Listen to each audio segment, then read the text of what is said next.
ya haciendo el conocimiento de una cistitis complicada versus no complicada, vamos a tener que la cistitis, para que sea complicada, tiene que tener alguno de estos factores: pacientes con diabetes, embarazo, síntomas mayores a 7 días antes de la consulta médica, infecciones que sean intrahospitalarias, insuficiencia renal, obstrucción del tracto urinario, presencia de un catéter uretral permanente o con bastante tiempo, instrumentación previa, anormalidades anatómicas, antecedentes de infección previa en la infancia, trasplante renal o inmunosupresión. Cada uno tiene una característica o tiene un porqué de generar complicación. El embarazo, básicamente porque los niveles hormonales altos de progesterona disminuyen la peristalsis de los uréteres y con ello promueven el ascenso de gérmenes a nivel renal, produciendo una complicación. Y esto aparte puede también complicar tanto a la madre como al producto. Los síntomas mayores de 7 días, porque esto incrementa la probabilidad de que el germen tenga algún factor de riesgo asociado para complicación, y aparte de que incrementa el riesgo de que sea una infección de vías altas. Infecciones hospitalarias, porque son gérmenes que tienen mayor resistencia a antibióticos. Insuficiencia renal, porque ya en un riñón dañado incrementa el tiempo de permanencia de los gérmenes y los antibióticos tienen que utilizarse a menores dosis para corregirlas a la función renal. Obstrucciones, porque pueden acumularse ahí estos gérmenes. Presencia de catéteres, porque también promueve a la permanencia del germen. Instrumentación, porque a través de esta pueden ascender los gérmenes a las vías altas. Anormalidades, por lo mismo que las obstrucciones, promueven la permanencia del germen. Antecedentes de infección en la infancia, porque estas están más relacionadas a anormalidades anatómicas de las vías urinarias. Trasplante renal, porque son pacientes ya de fondo inmunosuprimidos, y inmunosupresión en general. Ahora, para no recordar todos estos parámetros que nos indican una cistitis o una pielonefritis complicada, basta saber con esto. Una paciente va a tener una infección del tracto urinario no complicada si es una mujer no menopáusica que ha desarrollado una cistitis o pielonefritis no en el hospital, o sea que no es hospitalizada, no es gestante y sus síntomas tienen menor a 7 días. Todo el resto que no se haya incluido en esto que dije es complicación. O sea, apunten bien: mujer que no sea vieja, que no esté gestando, que no esté hospitalizada y que sus síntomas sean menores a 7 días, sin ninguna normalidad previa o sin ninguna enfermedad previa. Toda paciente con estas características va a ser no complicada, el resto va a ser complicada. Entonces, la ITU en varones siempre es complicada, sí. Cuando hablamos de ITUs asociadas a catéter, entonces vamos a hablar de que una ITU asociada a catéter va a ser la presencia o el hallazgo de bacteriuria, esto en un paciente con síntomas de ITU y que ese paciente tenga un catéter vesical, o incluso que no lo tenga, pero que lo haya tenido en las últimas 48 horas. Entonces, si un paciente el día de ayer le han retirado su catéter urinario, pero hoy día ha presentado síntomas de ITU, esos gérmenes van a estar relacionados al catéter, o sea, va a ser una ITU asociada a catéter urinario. Y el contagio de estos gérmenes va a ser dado de dos formas, tanto extraluminal como intraluminal. Extraluminal por la presencia de biofilms, que son placas llenas de gérmenes que se ponen alrededor entre el meato urinario y la sonda. Y estos por continuidad pueden entrar al meato urinario y provocar esos cuadros de cistitis. Y intraluminal porque las intraluminales, por la ectasia misma de la orina, va a generar un caldo rico de cultivo que va a hacer que crezcan más gérmenes y estos puedan ascender a las vías urinarias. Es importante saber esas características, que la ITU asociada a catéter es la principal causa de bacteriemia intrahospitalaria. Un 20% de esas bacteriemias son secundarias a ictus por catéter y estas generan una mortalidad aproximadamente del 10%. Hay factores de riesgo asociados a ictus por catéter. La duración de catéter vesical es muy importante, es por eso que es indispensable retirar la sonda vesical tan pronto como sea posible. Tener sexo femenino por el tamaño de la uretra, la edad avanzada por los diversos factores que ya dejan de proteger las vías urinarias femeninas, la producción de estrógenos, entre otros. Diabetes mellitus por el estado propio de inmunosupresión, la colonización de la bolsa de drenaje, porque al colonizar la bolsa de drenaje por ectasia de la orina pueden subir y hacer un contagio por vía intraluminal de las vías urinarias, y el mal cuidado propio de la bolsa o de la misma sonda. Los gérmenes más relacionados con ictus por catéter es el E. coli, más o menos presente en un 27% de casos, el enterococo en el 15% de casos, hongos como la Candida sp, que puede ser albicans o no albicans, en un 13%, pseudomonas en un 11% y Klebsiella en un 11%. Y el diagnóstico básicamente va a estar dado por la clínica compatible con ictus asociada a un urocultivo. Vemos de que acá el examen de orina no toma gran preponderancia porque es muy frecuente encontrar leucocituria en pacientes con catéter, pero que estas no significan de que tenga una infección urinaria, sino que colonizan esa zona por la presencia de catéter mismo, y aparte generan una reacción inflamatoria de por sí por la presencia de un cuerpo extraño. Pero para el urocultivo sí toman estándares más altos e indican que el urocultivo tiene que tener mayor o igual a 10 a las 5 unidades formadoras de colonia para poder hacer el diagnóstico de ictus.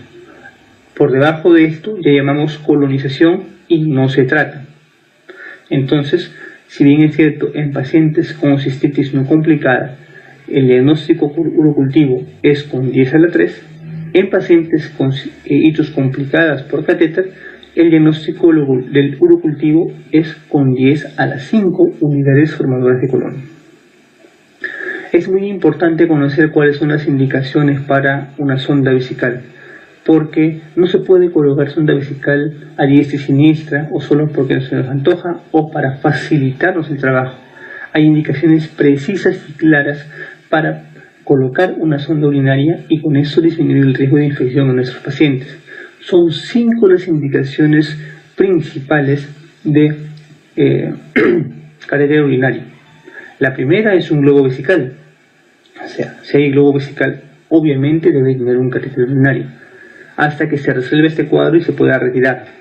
Y este globo vesical puede ser por obstrucción o puede ser por una vejiga neurogénica, y en base a eso se va a colocar la sonda vesical. La necesidad de medición por inestabilidad hemodinámica en un paciente críticamente enfermo, digamos un paciente en UCI o un paciente en shock séptico, tenemos que colocar una sonda vesical. O un paciente con acidosis severa en la cual se va a iniciar tratamiento con bicarbonato y tenemos que medir el gasto urinario, ahí tenemos que utilizar sonda. Y esta sonda va a permanecer hasta que el paciente se estabilice hemodinámicamente. Una vez estabilizado, se retira la sonda.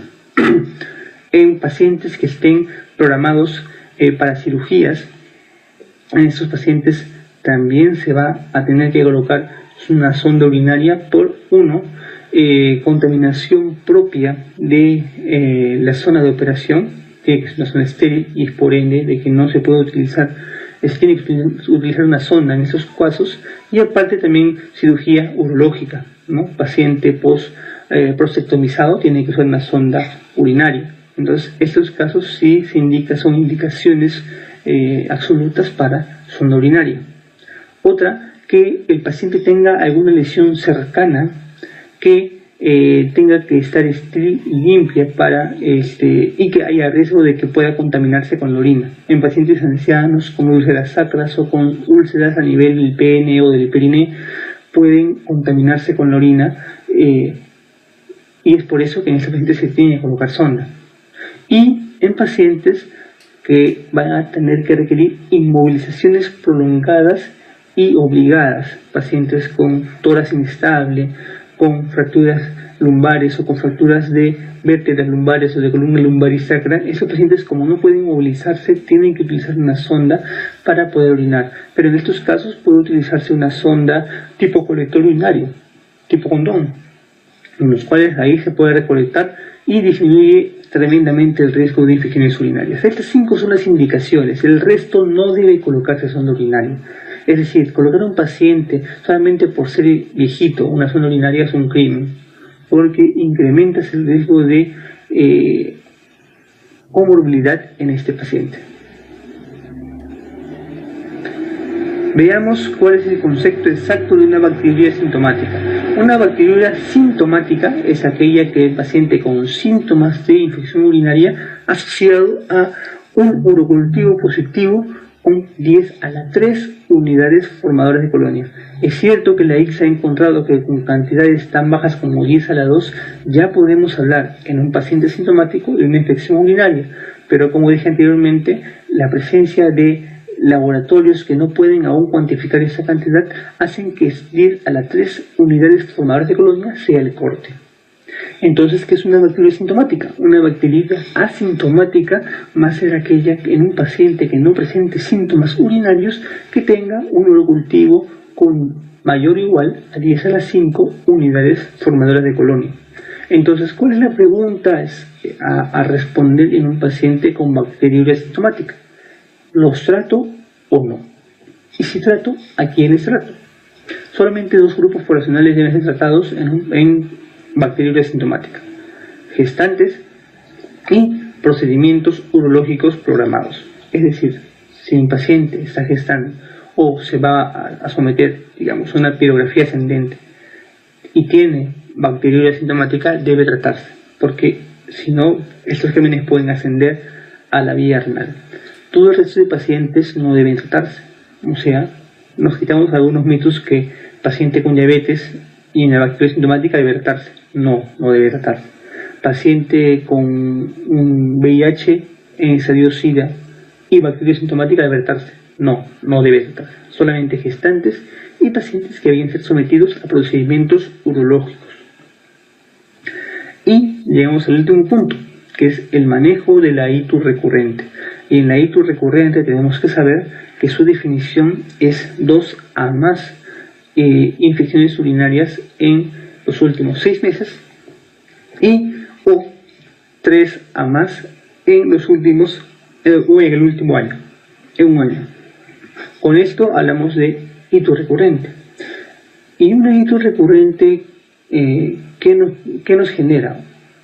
Una ITU recurrente tiene factores de riesgo asociados que pueden ser genéticos o biológicos, que pueden ser propios de conducta, cambios sexuales, uso de espermicidas, parejas nuevas, hitos previas antes de los 15 años que nos puede generar alteraciones anatómicas propias del sistema genitourinario y que por ende pueda persistir las infecciones urinarias, madres con antecedentes de infecciones urinarias, esto por los factores genéticos, cambios factores anatómicos, posmenopausia. Las pacientes posmenopáusicas tienen hitos recurrentes por 3 razones: porque es más frecuente en ellas la incontinencia urinaria, porque es más frecuente en ella la presencia de cistoceles o de prolaxos, y porque es más frecuente en ella la presencia de residuo misional por disminución de fuerza en los músculos perineales, y esto hace de que pueda eliminar o disminuir el chorro urinario.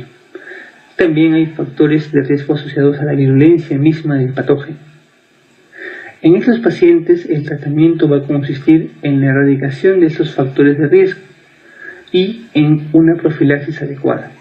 La profilaxis puede ser de 3 tipos: continua, postcoital o un autotratamiento intermitente. Es decir, una paciente que pueda determinar en qué momento tiene síntomas de infección urinaria y en ese momento iniciar ciclos cortos de antibióticos.